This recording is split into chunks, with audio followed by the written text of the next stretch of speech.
Danny Phantom, A Glitch in Time answers long-standing questions from the franchise, establishes major world building that changes the nature of the universe, and straight-up retcons the ending of the original series. And I loved it.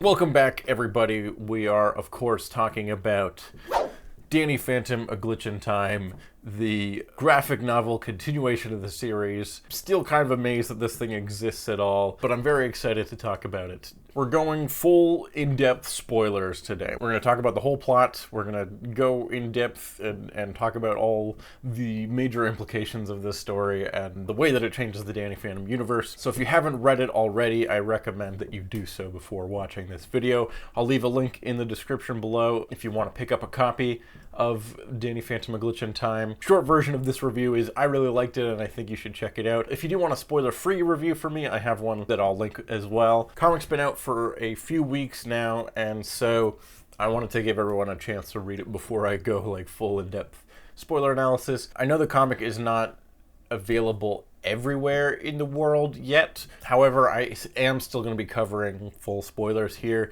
because the internet is a thing and spoilers already exist on the internet if you want to go look for them, so not a whole lot I can do about that other than just strongly recommend you check out the full comic if you're able to. I also want to note, like, I don't want this to be a replacement for reading the comic. If you're interested in it, I really recommend you do support the official release. It's the bestest, easiest way to ensure more Danny Phantom content in the future. And I don't want viewers to be watching this video as like a replacement for reading the comic. I'm going to be talking about this as if you had already read the comic. I'm just trying to do my best to like not take views or potential sales away from the official release. But we are going to be talking full spoilers here, so that's enough preamble. Let's get into the actual book. If you don't already know, this is a follow-up to the original series. It's a brand new graphic novel, brand new story,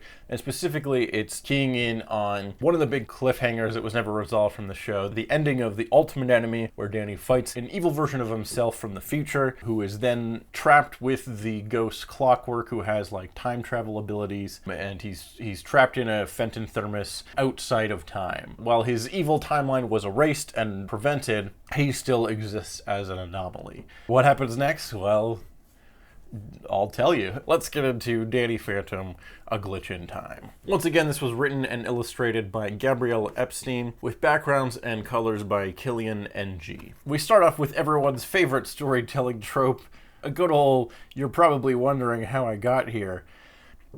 Not the strongest start for this comic, but I promise you it does get better. This is just an easy way to recap Danny's origin and set up where we are in the series. I honestly think you could have probably got away with a, alright, let's do this one last time, like Spider-Verse intro. Alright, let's do this one last time. My name is Danny Fenton.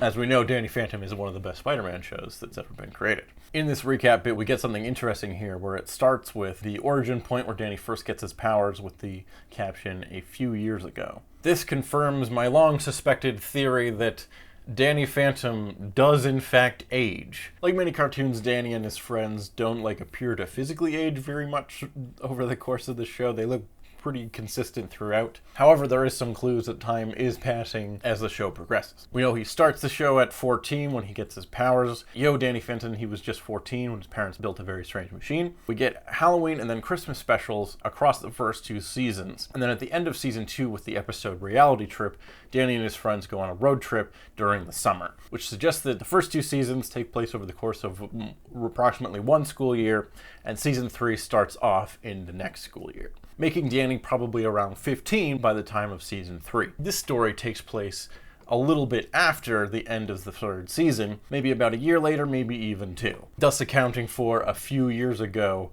Danny first got his powers, which would make Danny probably about 16 or 17. These are the important details that I obsess over. We established some of the new status quo stuff for Danny and his friends. Danny helped save the day from the giant ghost meteor that was going to destroy the world at the end of the series, and then he revealed his secret identity to the world. So everyone knows now that he's the ghost boy, everyone knows he has powers, and everyone's like aware that ghosts exist and that that's a threat and that's a thing that happens. The town of Amity Park has become a lot more proficient in dealing with and protecting itself from ghosts. We see that they've drafted many of Danny's high school friends into the ghost hunting ranks. We see a little cameo from Dash, Paulina, and Star, I think. The other notable thing that's happening to Danny in this current status quo is that he seems to be losing his powers. His powers are just kind of weaker overall, and he's not able to fight ghosts as effectively as he once was. Early on here, we see that the characters have modern-looking smartphones. I speculated about this in my prediction video. The gang all have modern smartphones here, which could be considered anachronistic if you consider that the original series took place in probably the early 2000s, and it's been a few years later. Now suddenly everyone has smartphones. It's possible that technology has just advanced that much quicker in the Danny Phantom universe. They already seem to have plenty of weird ghost sci-fi technology, so maybe just Apple got really good at making phones very quickly. I was wondering if the titular glitch in time was like affecting the timeline, possibly maybe there's some kind of like time discrepancy, that it's like time has progressed faster than the characters are aware of or something, but it seems to be not relevant at all to the fact that the characters have modern phones. It feels much more like the way that the Marvel Comics universe is just kind of always set in the present day, and it's sort of a sliding time scale where like originally Peter Parker went to high school in the 60s, but now it's like, oh, he went in high school like 10 to 15 years ago, so like the early 2000s, I guess, is when he went to high school. The same time Danny Phantom went to high school. Or you have stuff like originally characters like the Punisher or Flash Thompson even like fought in Vietnam, and then later on it's like maybe they fought in Afghanistan. It doesn't really make a whole lot of sense. It's just one of those like comic booky things you kind of have to accept. Here the characters having smartphones and like social media existing are kind of the two only things that like solidify it as present day, and like that stuff is like so integrated into modern society that it would almost be weird to like intentionally disclude it. I think it's fine. I initially had many theories about why this is the case, and I think I'm the only one that's thinking about it this hard. It doesn't really matter. Tucker is pretty active on social media. It seems like he even has a decent following, which checks out. That seems like stuff that Tucker would be interested in. Streaming, social media, that's fairly on brand for him. It's the same type of thing that Tucker would be doing in the classic series, but more modernized. I also do really like the like Ghost and Danny Phantom logo phone cases that the gang has. I think those are fun, and I want one. Okay, here we get into more of the like titular glitch in time. We see Danny and his friends glitch through time and briefly end up in the Middle Ages. We get a little cameo from Princess Dorothea, which is pretty fun. This happens a few times throughout the book where Danny and his friends will glitch to a different time period briefly before glitching back. It's weirdly one of the weaker and less important elements of the story, despite being the thing that is in the title. We do get an explanation of this later on. Just know that it happens every once in a while, but it's really not that important. There is some thematic stuff that becomes important from these sequences much later on, but for now they kind of feel like a waste of time, ironically. Here we get a scene with the mayor that calls back to the ending of Phantom Planet. We learn that Tucker only lasted 48 hours as the mayor of the city. That's right, randomly at the end of Phantom Planet, Tucker gets elected mayor of the town despite being like a 14 to 15-year-old kid. Vlad becomes mayor for the majority of the third season, but in the finale he reveals that he's a ghost and a villain and all that stuff, so he gets like booted out. So I guess they were like trying to wrap up all the loose ends of the series, and now there's like a vacant mayor slot. Also, we didn't have any ideas for what to do with Tucker, so make him the mayor, I guess? It never really made any sense. Here we learn that Tucker only lasted a couple days as the mayor, and was quickly booted out after accidentally dropping a baby in some type of publicity event, and was swiftly replaced by the guy who was the mayor before Vlad was elected. This checks out, as having a teenager for a mayor is probably a bad idea. Though I think it would have been kind of fun to see a whole story where Tucker fails terribly as the mayor. Basically do what they did with Ben from Parks and Rec. When I was 18 and I became mayor of my hometown, I used every last dollar we had to open a giant winter sports complex. Called it Ice Town. And it turned out great and everyone loved it. Yeah, kinda. It was never completed and I got impeached. Some of my favorite Tucker episodes are when he has some, like, elaborate money-making scheme, and so, like, him bankrupting the town with some, like, elaborate event that goes horribly wrong, I think would be pretty fun. But this is not the most important story to be focused on, so I get we gotta, like, move on from that because it was stupid. We're getting rid of it. We're moving on. Cool. Okay, there's this panel I really love in this scene where Danny is, like, looking up at this statue of him. They built all these statues of Danny, like, saving the world after he saved the world in the finale of the show. And so now he has this, like, huge legacy as this hero of the world, but at the end of the day, he's still just, like, a regular kid. On top of that, he's also having trouble with his power. So he's, like, got this sort of internal crisis thing. He's got, like, maybe performance anxiety. It's a really good moment, and I like it a lot, and it conveys a lot in this one simple image. There's another brief glitch where the gang ends up in dinosaur times, and there's this joke that I think is a perfect example of how Epstein captures Danny Phantom's humor and translates it into a comic. This dinosaur, Tucker and Sam go, run, run, and they run. And it's not like the most amazingest joke ever or anything, but it's very much in line with the style of Danny Phantom's humor from the show. Not every joke from the show was the bestest joke ever either, and this is the type of joke that you would definitely see at some point. And the panel layout, like, also translates, like, the pacing of the joke very perfectly into a comic format. You can, like, feel and almost hear the beats of the delivery of the lines. I can hear the characters' voices in my head. It's done very well. And Epstein does a really good job throughout of capturing the characters' voices and the overall tone of the series, as well as, like, translating it into comic book format. Good stuff. All right, the plot really kicks in now where Vlad shows up again. At the end of Phantom Planet, Vlad is exposed to the public as a villain and then eventually defeated by Jack Fenton, of all people, in one of the stronger moments of the finale. Vlad gets stranded out in space, and that's the last we saw of him. So how did he get back to Earth? One of the questions that I've wondered about, like, how to bring Vlad back. Turns out he just flew back. That's it. I was expecting, like, a bit more of an explanation here, like maybe he gets lucky and discovers a ghost portal, but now is in, like, a completely different part of the ghost zone and has to navigate back, and it's the whole mini adventure that he has to go on. But no, he just kind of flew back and that was it. I think I would have been a little more okay with this if, like, they established that he had to fly back all the way from space and it took him a really long time, like over a year or something, and, like, he's just got back now and has realized, like, all this time has passed and stuff. But it seems like it didn't take him that long, or at least they don't really suggest that it took him that long. This is a very minor nitpick, as there's other stuff we have to get to that's far more important, and this is just one of those things that's like, we need to get past this point quickly in order to get to, like, the real story stuff that's going to happen later. I understand it. It's just like, if Vlad returned so easily, like, how defeated was he really at the end of the series? I don't know. The next scene, Vlad goes to see Clockwork to try to reset time and trying his plan to take over the world again with the knowledge of hindsight. I think if there was just, like, one line about how much time that it took him to get back and how much time he's lost, and, like, maybe the time that it took him to get back from space made him, you know, contemplate about time some more, and that led him to the idea to go to see Clockwork. I think it's fine that he just flies back. I think I just wanted it to feel a little bit more difficult, and that would have made that moment work a little better for me. But again, it's a pretty small moment, and there's a lot more stuff we need to get to, so let's move on. So Vlad goes to see Clockwork. He's trying to get Clockwork to help him reset time so that he can retake over the world, but do it better this time. He has a fight with Clockwork, which in this fight, Dark Danny, who was trapped in the thermos from the end of Ultimate Enemy, ends up breaking free.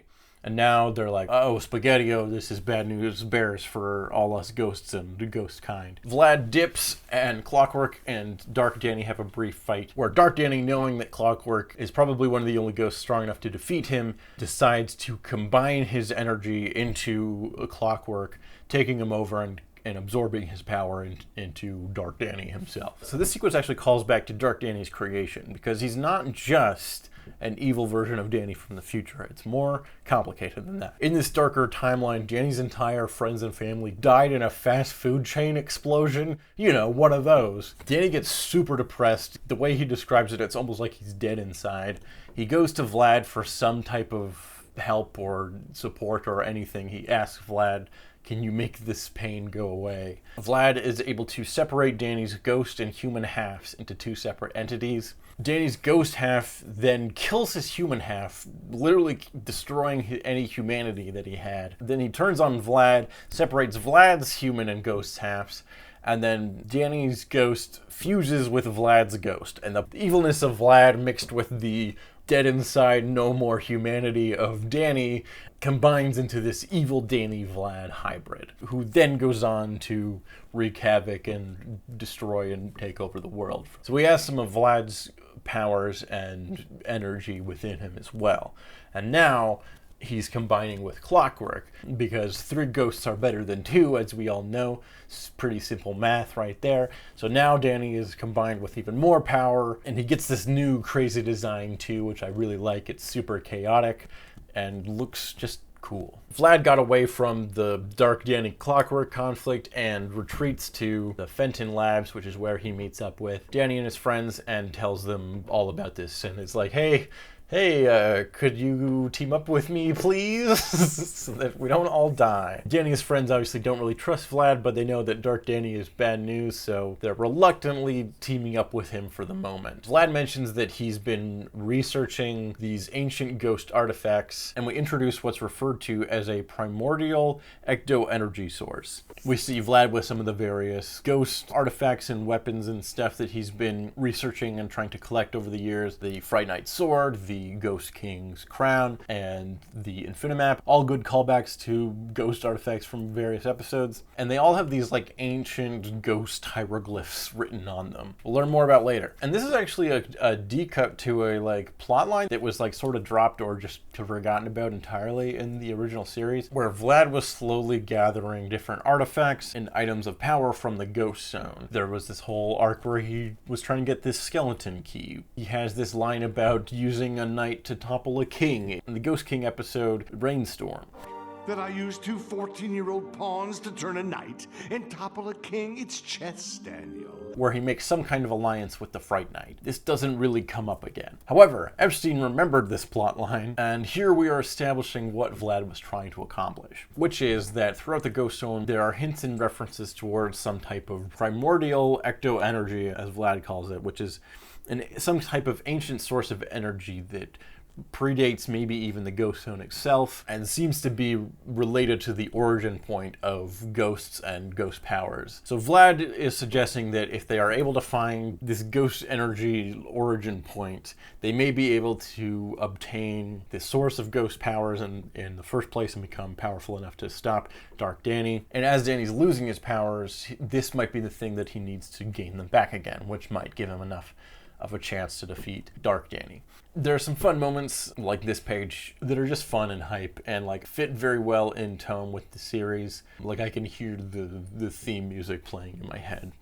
It's just fun to be in this world again. Gang heads to Vlad's castle in Wisconsin, where he has his notes on the various ghost hieroglyphics that he's been researching. We get probably my favorite joke in the comic, where they're flying over Vlad's property and Sam asks him, how many countries could you feed with this money? And he's like, 13. Like, I love how he has done the math and has still refused to like help anyone but himself. Billionaires, they're awful. It's a very funny Vlad moment, and it's very in character, very in line with the humor of the show. I like it a lot. In Vlad's lair now, they just pass by some other clones of Danny, and Vlad's just like, don't worry about it, which is a fun callback. Obviously, there was a whole storyline where he made a female clone of Danny, Danielle, who unfortunately does not appear in this comic, but there's enough going on that I'm able to forgive it. But I like that Vlad still has other various clones, and I love that he just like always has like constant varying degrees of evil plans in the works. And these clones actually do come back later, so we'll get back to that. But don't worry about it for now. We see Vlad's notes containing various ghost hieroglyphics, and Tucker is able to partially translate these using an app that he's created. Believe it or not, this is weirdly in line with Tucker's abilities, as there's an episode where it turns out that Tucker is able to speak an ancient ghost language that the character Wolf can speak, because it's this like old form of Latin or something that nerds use to communicate to each other. So weirdly, Tucker has some like linguistic skills that relate to languages of the Ghost Zone. So the fact that he's able to create an app that is able to translate this ancient ghost language is surprisingly plausible. The gang glitches into cowboy times briefly. It's not really important, but at one point Danny says yip yip while trying to like start a horse, which is an Avatar reference. Like it's an Avatar The Last Airbender reference. That's what Aang says on Appa to get Appa going. What was it that kid said? Yeehaw, hup hup, wahoo, yip yip. Has Danny seen Avatar The Last Airbender? Maybe he picked up this from Aang when battling him in Nickelodeon All-Star Brawl. That's my headcanon. Also, this isn't the only Avatar reference, so we'll get back to that. After 10 pages of cowboy times that really don't matter, the gang figures out that these ghost hieroglyphics reference the Seven, which they think could refer to the 7 ancient ghosts that originally imprisoned Pariah Dark, the Ghost King. Another deep cut callback to some Ghost Zone lore that was like never really explained. In the episode with the Ghost King, Rainstorm, we learned that Pariah Dark was originally imprisoned in this sarcophagus by these 7 ancient ghosts.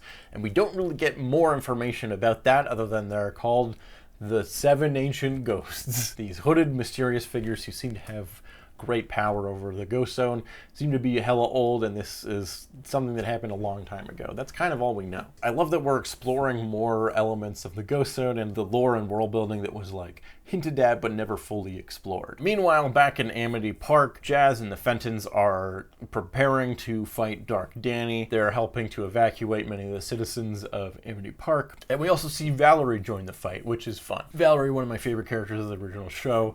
Love that she gets to be included here again.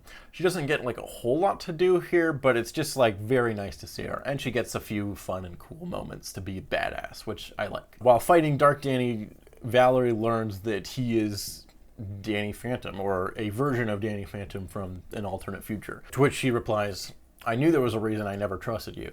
So there's like some interesting tension going on there that comes back a little bit later on. But a lot of the main fight with Dark Danny is actually kind of in this B plot, which I would be disappointed by if what the main gang get up to doesn't end up becoming kind of way more interesting. But just know that every now and then we cut back to Valerie and Jazz and some of the Fentons fighting Dark Danny, and that's happening also. Back following the main gang, they wind up at the Ghost King's castle, and we get a brief cameo from the Fright Knight, who actually references that thing I was talking about with this line. He's fighting with Vlad. Vlad's like, "I order you to stand down," and the Fright Knight's like, "I don't serve you anymore." Another good deep cut. They remembered that Vlad and the Fright Knight had some type of arrangement, but we're establishing that whatever that was, it's no longer relevant. It's no longer the case. Really love that Epstein remembers all these like moments from the show that were like never fully explained or like forgotten about, even when the show itself like didn't. They fight the Fright Knight briefly and almost accidentally free the Ghost King, but managed to keep him sealed in his sarcophagus. I think this is a good example of how the show manages to like do a pretty good job of balancing like bringing in fan service type moments, but without being like too egregious with it. We get to see the Fright Knight and we hint at the Ghost King, but we don't see him. There's like several cameos, but most of the characters that are here because they have like major relevance to the story. Like I don't think we see Skulker at all, despite him showing up like every other week by the end of the series. The gang use their human forms in order to access a secret part of the castle. Another good callback to Ghost Zone lore. Real world stuff just phases through everything in here.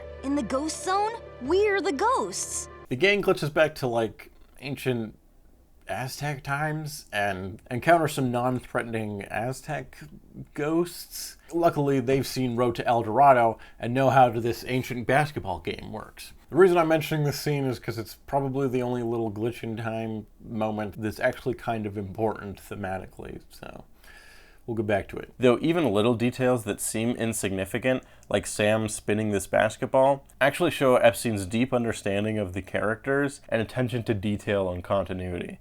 Sam is good at basketball. The gang finds some more ancient Ghost Zone glyphs, and we get this big lore dump that I think I'm just gonna read. In the beginning, there was nothing and everything. All worlds were one, all beings were one, until disharmony struck. Life and its chaos amounted to a war, such as never had been seen before. The toll became too much to bear, and the great divide occurred. Spirit was ripped from earth, and one world became two. Each being's energies, wrath, love, fear, sadness, any and all that the physical world could not hold, would belong to the spirit realm. This is a warning. The divide is not the natural order. Earth without spirit lacks life, and the spirit without earthly tether will lose sight of the truth. Time will only worsen the divide. Take heed, find yourself, or be lost to the abyss. What the hell does any of that mean? Basically, the Ghost Zone and the physical world used to be one world. They used to be connected. There's some kind of great war that led to the physical world and the Ghost Zone, or the spirit world, being split into two realms. And they hint that there needs to be some type of restoration of balance between the two worlds. And if this is starting to sound a little bit familiar, it's because it's the exact plot of The Legend of Korra Season 2, where we explore the origins of the Avatar, the relationship between the physical world and the spirit realm, and the Avatar's role being the bridge between the two worlds. Except that I think it actually works kind of better here than in Korra. At the very least, it integrates with the established world building more effectively. Vlad is freaking out. He was after some type of big, great power, and instead we just kind of get this like revelation about human world Ghost Zone being connected in some way and stuff. It was not what he was looking for. We'll put a pin in that for a moment. But the gang starts to like think about this and interpret it, and we get into like more establishing world building and Ghost Zone lore. We're getting into the passage with each being's energies, wrath, love, fear, and sadness, and we establish what ghosts are specifically. They are manifestations of human emotions. Not separate beings, they're connected to beings that existed on Earth at one point. But over time they can start to lose their connection and become less humanoid in appearance. A lot to unpack here, but let's start with the like manifestation of emotions part. Danny references that this is actually consistent with several of the ghosts that they've encountered before, like Ember, Desiree, and Spectra. Ember, who fed on attention from fans. Desiree fed on people's desires and people's happiness. Spectra fed on like teenage insecurity. So these ghosts all like drew power from human emotions. These are all good examples of this. However, I'm going to criticize this moment here as there are many ghosts that conveniently are left out of this that don't really follow this logic at all. They didn't seem to draw power from people's emotions in one way or another. Like the Ghost Warden Walker, who really liked enforcing rules and putting people in ghost jail. Didn't really draw from any emotions specifically. He just liked putting people in jail. He didn't really draw from people who were being obedient or disobedient or anything like that. He just was at the same power level pretty much consistently. You have characters like Johnny 13 and Kitty who were like fueled by like a very jealous love, and that's definitely a big part of like their storylines. But like they don't really draw from people's jealousy or love or emotional connections one way or the other. They just kind of exist in those high emotional states and do their thing. They don't really become more or less powerful whether or not they're drawing from people's love or feelings in any way. Also, Johnny can do this thing where his shadow separates from himself like fucking Peter Pan. And I don't know what that has anything to do with anything. It's just a cool power. Which emotion is shadow separation again? Could you elaborate, please? No, I don't actually hate this explanation of ghosts being manifestations of emotions. Again, the fact that we're like getting an explanation at all is kind of crazy. This is just like my initial thought process of like, okay, what are we getting at here? Because while some ghosts definitely do have a strong connection to emotions, that's not something that's super consistent throughout the series. But Epstein, once again, has like thought about that and thought about the inconsistencies of ghosts and like what they even are in the show, and tried to come up with an explanation that fits the wide variety of different types of ghosts that we see throughout the series. Because as ghosts continue to exist for too long, they become less and less human and more monstrous in appearance. That's why some ghosts like resemble real life actual people that definitely lived and existed at one point, and some are like ghost tornadoes. So like, okay, cool. We get an actual explanation of what ghosts are and like why they're so drastically different throughout the show. It's also like a really cool way to sort of bridge the inconsistent pieces of lore regarding what ghosts actually are, and the like drastically different explanations we've gotten from both the show and some of its creators. Like in the first couple seasons, it was like, they are dead people. There are people that lived and died. Sidney Poindexter, he was a real guy that lived at the school, and at one point he died, and now he's a ghost. The Ghost Cheese King of Wisconsin, he was a dude that lived, and people know about him, and now he's a ghost. Then in season 3, it was like, Ghost Yetis. Mark Hamill as a giant plant monster. And like way later on, Butch Hartman, the show's original creator, was like, no. The ghost zone is like another dimension, and the ghosts that come from there are like just weird monsters from another dimension. They're not actually dead people. And fans were like, what the fuck are you talking about, Butch? What about all the dead people that definitely exist? What about all those dead bodies you're hiding under the carpet? What are you trying to hide, Butch? Gabriela Epstein is like, all right, fuck all that shit.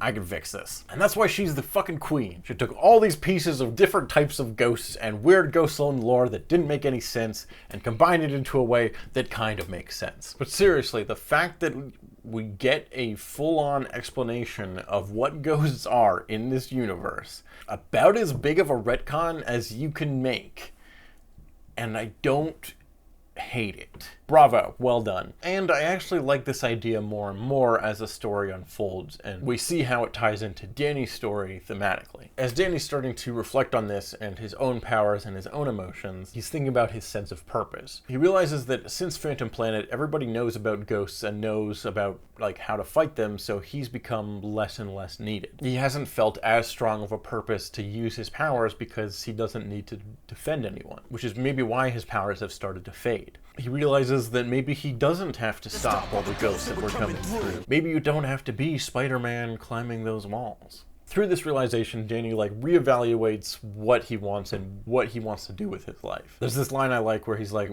well, I don't know, I'm a teenager. I've never really thought about like what my purpose is and like what I'm supposed to do with my life. It's one of the more relatable moments in a like pretty fucking weird storyline. But Danny realizes that he wants to not be a ghost hunter, but a ghost helper. A bridge between the spirit and physical worlds. Almost like an avatar, you could say. Like, they also mention that many of the ghosts that they have met are not malicious. Like Princess Dorothea, who just wanted to go to the ball. Or these Aztec ballers, who just wanted to play ancient Aztec basketball. Which is like one of the only relevancy of some of the like time glitching, is that they meet a couple people who are ghosts and aren't evil. But anyways, I really like this idea. It does a good job of showing Epstein's like innate understanding of the Danny Phantom franchise. Some of my favorite episodes of the show are episodes where Danny isn't just straight up fighting a ghost. The ones where Danny is facing ghosts who aren't just pure evil. Like Lucky in Love, where Danny gets roped into this problematic ghost couple's petty love triangle bullshit.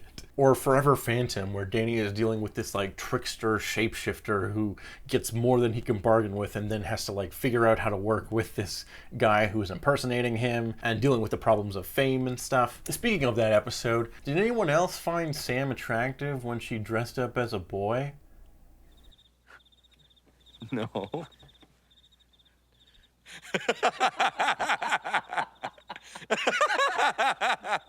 No. Neither did I. I was just asking. More back to ghosts being not pure evil, the many times that Danny has had to team up with one of his villains in order to either face a greater threat or just solve some mutual problem. Danny learning to work with and befriend ghosts actually feels like the natural direction the series like should have been going in before it got distracted by ghost meteors. Not all ghosts are evil, right? Some of us just want to be left alone there, don't you know? It does kind of lead into Danny having this like grand destiny. Being half ghost, he's the perfect person to bridge the two worlds.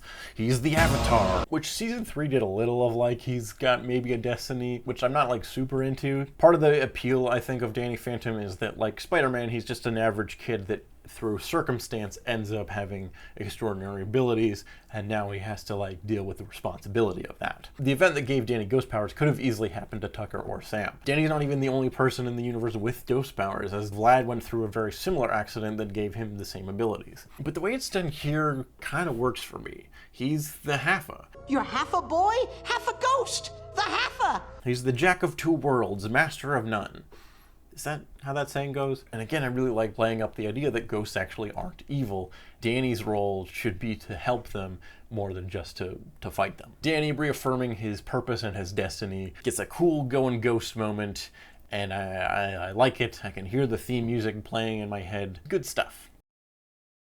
So Danny heads back to the real world to fight Dark Danny. Meanwhile, his friends steal some time medallions from Clockwork's lair. These allow the wearer to be unaffected by Clockwork's time manipulation powers, which is like a smart move on Danny and his friends' part, but it also kind of negates Dark Danny's one big power upgrade. So strangely, Dark Danny doesn't end up feeling like as big of a deal as the book would suggest. In case I forget to mention it, Dark Danny being fused with Clockwork is what's causing the titular glitches in time. That's the explanation as to why that's happening. It doesn't really matter. There's a fun moment here where Vlad is fighting Dark Danny and he ends up coming across Jack and Maddie Fenton again, and for like a moment Jack forgets that Vlad is evil and he's just excited to see him. It's very in character. There's a panel here that I think is a good example of how exaggerated Epstein's art style can be. This shot of Valerie running, but her perspective is super exaggerated, which makes the proportions feel like totally wacky and crazy. Most of the time I think her art style works really well. It has a lot of energy to it. There's some really good posing. Everything feels very dynamic, but this one I think maybe goes too far in a few places. Posing is still really good, and I kind of like it because of how extreme it is. But you look at like how much Valerie's chest has to stretch to compensate for how like exaggerated her arm proportions are. It makes her body as a whole look pretty out of whack. Like, what is going on with her anatomy here? The only other big change in the art that makes it feel a little bit different from the original style is the ears. Butch Hartman has this very distinct ear design for both Danny Phantom and Fairly Odd Parents and pretty much all of his stuff, where instead of like trying to draw the shape of the ear properly, he just does like a little spiral. And it shouldn't work, but for some reason in his art style, when he's doing it, it does. Here, Epstein goes for a design that like kind of feels similar to the Butch Hartman ear spiral, but looks a lot more like the real anatomy of a human ear. For this book, I think it works fine, and I like seeing the characters in a slightly different style. It's just one of those tiny details that makes this feel a little bit different. But overall, I really, really like Epstein's art. She does a really good job with like action sequences and making stuff feel dynamic and have like a real sense of movement. Danny uses his ghostly wail against Dark Danny, fun callback to their original fight in Ultimate Enemy. We also get a little bit of Jazz and Valerie teaming up, which I think is a fun pairing that I would love to see more of. During this big fight, Danny starts to reach out to Dark Danny. He doesn't want to just fight him and defeat him. He's trying to appeal to whatever piece of humanity he might still have left. He ends up asking Dark Danny what is like making him so angry. If Dark Danny is made up of portions of regular Danny's emotions, maybe he can begin to understand him. Vlad points out that Dark Danny is also partly Vlad, like we discussed. He's not just aspects of Danny's emotions, but also aspects of Vlad's emotion. All of Vlad's fears and insecurities, his deep desire to be loved, and his jealousy and resentment that drove those he cared about away from him. This sequence is where I kind of started to get what Epstein was doing here. In The Ultimate Enemy, Dark Danny represented sort of the anxieties that Danny has about his own future and where his path might lead. Instead of doing that, Epstein is using Dark Danny as a way to point a mirror at both the darker aspects of Danny and the darker aspects of Vlad as well. We end up exploring the emotions of Danny and Vlad, whose darkest natures make up this evil Danny. Vlad has a bit of an emotional breakthrough here, and actually acknowledges some of his character flaws, finally realizing that he has to look within himself and begin to fix what's broken about him inside if he ever wants to achieve true self-fulfillment. This gives him the new sense of purpose, which makes his own ghost powers even stronger, and he's able to fight back against Dark Danny. Some of this stuff is things that we've known about Vlad for a while, and it's what makes him like such an interesting and compelling villain. His main true goal in life is that he's searching to be loved and looking for some type of family. The majority of his stories revolve around him either trying to steal members of Danny's family or trying to create ones of his own. But this is really the first time that he's kind of admitted this about himself out loud and like truly kind of understood this about himself. He's talked about wanting a family and stuff before, but it's usually always been in sort of a narcissistic lens. I want some type of family because I want to have an extension of myself. Before, it's more like he doesn't quite understand the truth of why he wants that stuff, and the truth is that he wants to be loved. So this moment is significant because it's him like actually starting to kind of realize and confront those actual feelings and fears and insecurities, which is cool and interesting. However, this major character arc stuff for Vlad comes pretty fucking late into this book. This is around page 150, and the book is only 183 pages long. We're like deep into Act 3, and we're kind of just starting Vlad's character arc for this story. And up to this point in the story, Vlad has pretty much acted as self-serving as ever. We did have one moment back when they were at the origin point ghost source code, and Vlad was starting to question like why he was looking for this source of power in the first place and like what his whole life has been about. But there's also been a whole lot of book and not a lot of major Vlad character development. If this is the direction we're going in, I would have liked to see more. However, I don't think this moment is supposed to be a full encapsulating Vlad's redemption, as he still has a lot of work to do, and we still have some more book left, so we'll come back to this point. Vlad and Danny team up, both having a reaffirmed sense of purpose, are able to defeat Dark Danny and free Clockwork from his control. And instead of just trapping Dark Danny in a Fenton thermos like last time, Danny instead is trying to reach out and sympathize with him, because deep down inside of Dark Danny is this broken, depressed kid who lost his family and doesn't know what to do about that. Clockwork points out that because Dark Danny has been outside his timeline for so long, he's become unstable, and he's starting to lose a tether to this world. He's starting to fall apart. Unless they can tether him to the physical world somehow, he will disappear and die. Vlad offers his own body as a temporary holding place for Dark Danny, and he absorbs Dark Danny into him. More on that on a moment. In this big fight, Amity Park has like kind of been mostly destroyed. Dark Danny has also been, messing with Clockwork's powers, which has been messing with the timelines and stuff. Clockwork's going to do his best to fix it, but there's going to have to be some rearrangements of certain things in order to create a singular stabilized timeline. This leaves Danny with a choice of two possible timelines that can be stabilized. One where everything goes back to more or less the way it was at the start of this book, but Danny will lose his powers. Or two, Danny's involvement at the very end of Phantom Planet will get erased, meaning his secret identity will become a secret again, except to the people that already knew about it, being Tucker, Sam, and Jazz. But otherwise, he'll still have his powers and things will go mostly back to normal, apart from the major status quo shift at the end of the third season, which is what Danny ultimately picks, completely retconning the end of Phantom Planet, the finale of the series, where Danny's secret identity was revealed to the whole world. Almost exactly like the ending of Spider-Man No Way Home. It's almost as if revealing your main character's secret identity to the world writes you into a corner, and then you have nowhere to go with future storylines except to reset the status quo and changing the whole damn universe. In Phantom Planet's defense, they did think that the show was ending here, and so that there would never be any future storylines. The fact that there is now means that, it'd be a lot easier if we didn't end the show that way. So, like, yeah, I'm okay with this. Like, fucking retcon that shit. There's so much more potential for future stories if you get rid of that one detail. So things go back to normal, more or less. We have a brief scene sort of establishing the newish status quo. The mayor's recapping that it seems like the main events of Phantom Planet still happened, but Danny was either just like not involved at all, or his involvement was like somehow kept a secret to everyone. But the day was still saved, even though nobody knows exactly how, which doesn't really make that much sense because Phantom Planet, they ended up enlisting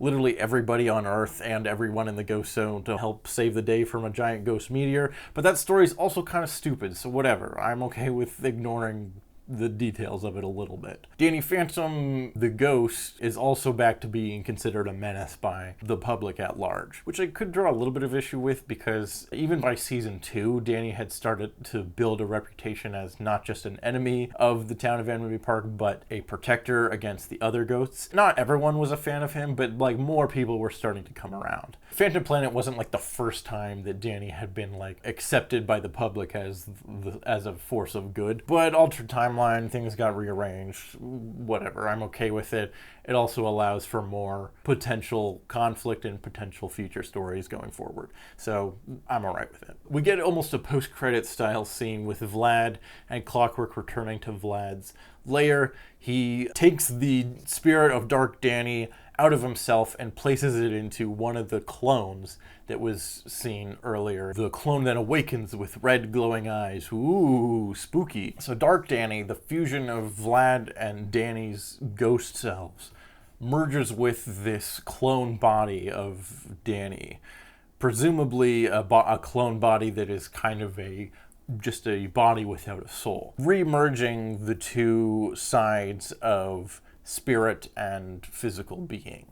At least that seems to be the implication here. Evil Dark Danny now has a physical tether and can exist within the world, but in a sort of new way. This is an idea that I think is really, really interesting and I would love to see more of. Vlad, not yet fully redeemed, but definitely like starting the path to redemption. He's like at a place now where that's a possibility, which even though Danny's like teamed up with him before, it's usually because it's like an enemy of my enemy is my friend type situation. But here Vlad is actually starting to recognize his own faults and his own true desires and stuff, and so he has the potential to actually grow as a character, which would be cool. And now he's paired with this evil future version of Danny that's now in the body of a clone of Danny, back to being a kid again. So Vlad has a real shot at actually truly achieving the thing that he's always wanted, some sense of family, by raising this clone evil Danny. Because again, Dark Danny is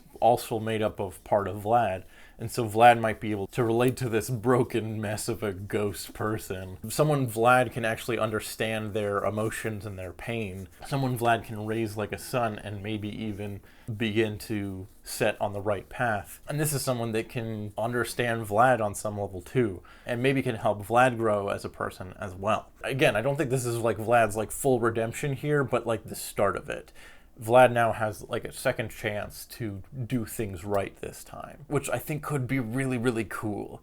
Will we ever get to see that story? I don't know. Post-credits scene part 2, we see that meanwhile, Valerie managed to hold on to one of those time medallions, which seems to imply that she was unaffected by Clockwork's rearranging of the timelines and remembers everything that happened. So she still would know Danny's secret identity. She still knows that Dark Danny was made up of elements of regular Danny. And she seems to be sort of like spying on Vlad and evil dark clone Danny. She has this like look in her eyes like, I'm gonna get you, I'm gonna deal with this problem. But what does this mean exactly? Because it's placed like right next to this scene with Vlad and evil clone Danny, it could very likely be like I don't trust Vlad, I don't trust evil Danny, I'm gonna keep an eye on them and make sure they don't fuck up. But if you remember back earlier, she had this moment when she was fighting Dark Danny where she realized that he was a future version of Danny and had this moment of like, I knew I shouldn't have trusted him. I knew that he was potentially dangerous. So seeing like a dark evil version of Danny kind of confirmed her own bias towards him. So I think there's a good chance that she isn't specifically targeting just Vlad and evil clone Danny, but regular Danny as well, because now she she knows that he has the potential to go dark, and that's something that she definitely wants to stop. So I think there's a good chance that this moment is actually hinting at Valerie going back to full villain here. But I guess we'll have to see if we ever get another book.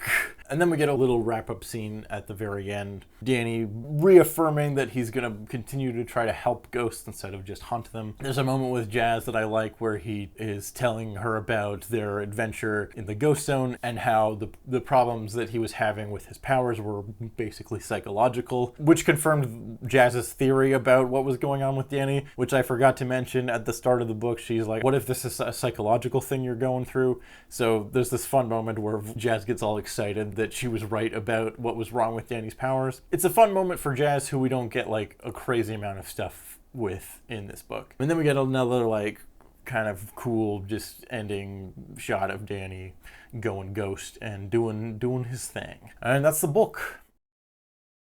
Some more thoughts I have. The titular glitches in time, really not super important and kind of honestly take away from the stuff that I find way more interesting, like the world building and the stuff with Vlad and Dark Danny. These happen a few times throughout, and while most of them are only like a page or two, in total they take up about 24 pages, which isn't a huge amount of time, but when the book's barely 200 pages, that's like over 10% of the story, and it's stuff that's either like 1 or 2 pages and could probably just be cut altogether, or it's stuff like the cowboy sequence where they go to the cowboy times, a cowboy steals the map, Danny says yip yip, they get the map back, moving on. That takes up 10 whole pages and doesn't really add anything to the story. It's kind of fun to see the characters in like alternate costumes that are based on the time period that they wind up in. And the stuff with like the Aztec basketball ghosts that comes kind of into play thematically with how we're setting up that ghosts aren't just evil. Other than that, that stuff is pretty disposable. And it's like,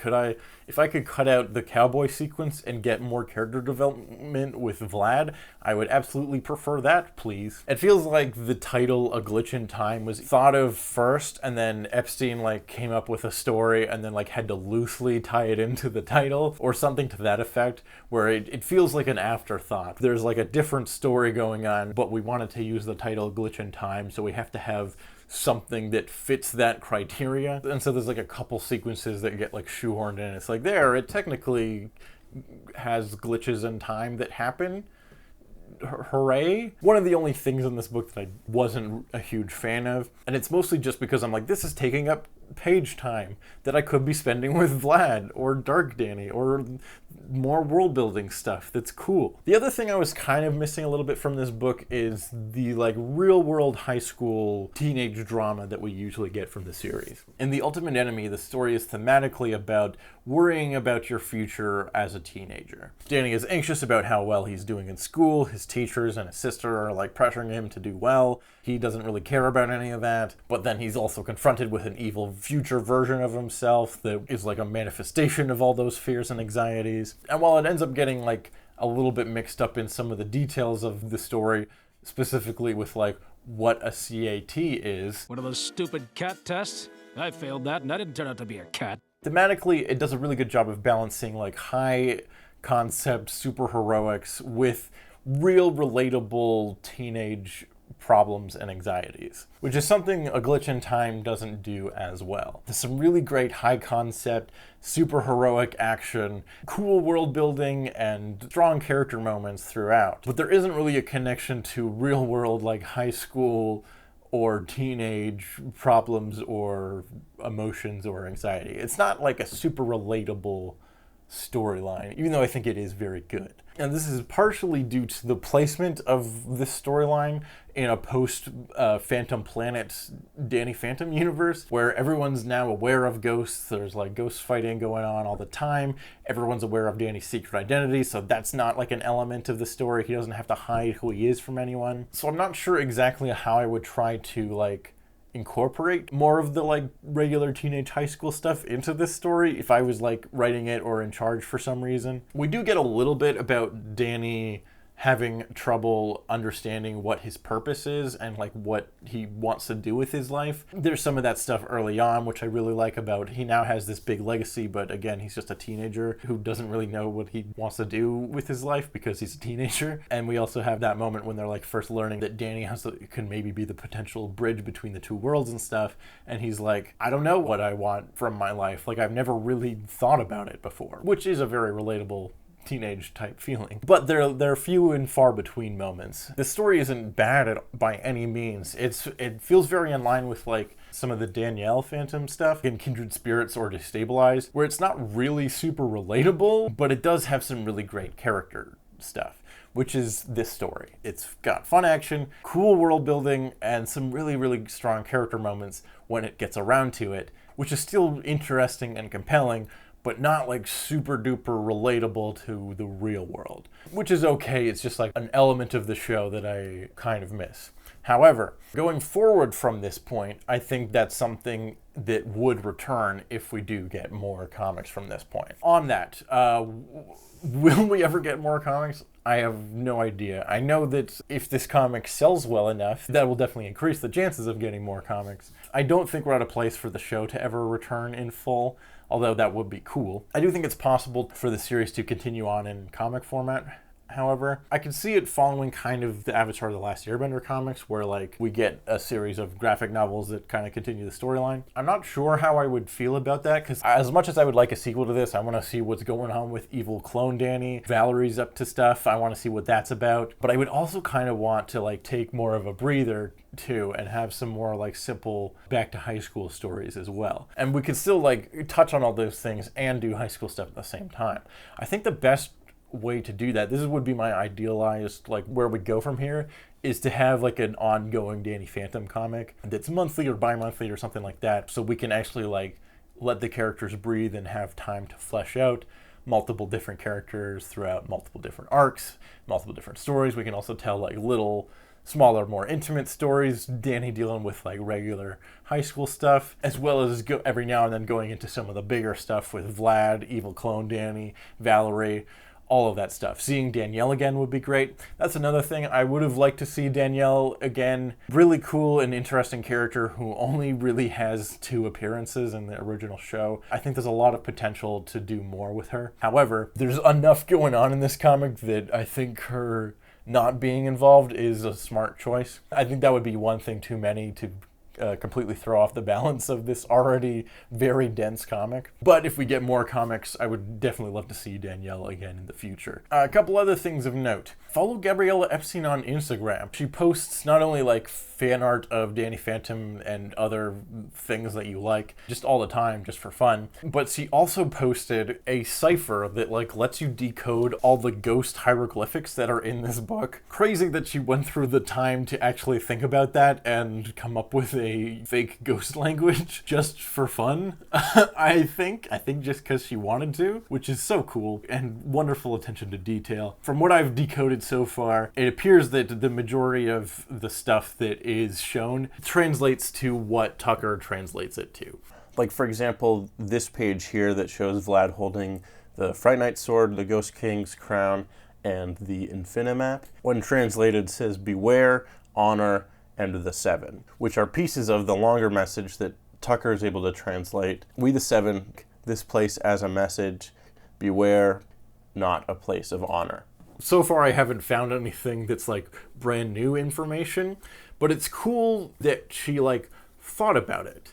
And the stuff that looks like just random scribbles is actually a real in-universe language that if you translate it, it actually translates to the thing that the characters say that it does. Just like extra work that Epstein absolutely did not have to do, but wanted to, because I think she just really likes Danny Phantom and really wanted to like tell a cool story. And I really appreciate that. I think that's awesome. So yeah, I really fucking loved this book. Apart from a few minor gripes that really are very minor, I think this is a fantastic addition to the series and a wonderful continuation of the franchise.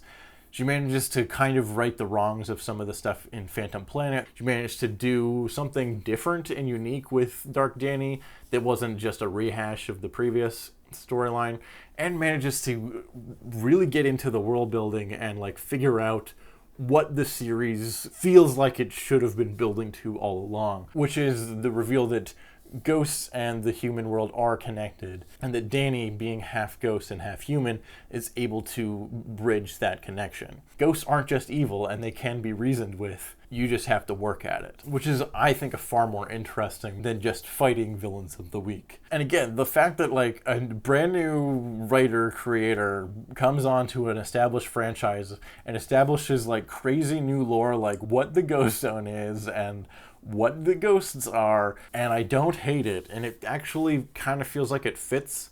It's very smart, very good writing, very clever stuff. This is obviously a love letter, and so many deep dive callbacks to like very specific moments from the show that like were only kind of hinted at or never fully explored, and like going into them and exploring them. Really, really fucking cool. Not really what I expected from this comic, but what we got instead, I think I like even more. My main thing is that I want to see more. I would have liked to see more character development from Vlad, and I hope that we get to see that in some type of later installment. So yeah, this book gets a big ol' seal of approval from me, which doesn't really mean anything, but I'm just letting you know I really liked it. Good work, better than pretty much the majority of season 3, which is, I mean, that's great. That's already better than like a third of the show. So you're on the right track. Already, that's a big win. What did you think? Tell me what your thoughts are on all of the major spoilers of Phantom Planet. Nope, what is this called? A Glitch in Time. Did you like the new world building stuff? Did you like the direction that Epstein took Vlad and Dark Danny and some of the characters in this universe? Let me know in the comments. I'd love to hear your thoughts as well. And buy the book if you haven't already. I think it's good. If you're a fan of Danny Phantom and haven't bought it for some reason, I definitely recommend it. I think it's a must-have for any fan of the franchise. That's it for me. Thank you so much for watching. Subscribe for some more content of some variety. Go watch my other Danny Phantom reviews if you haven't already. Bye-bye.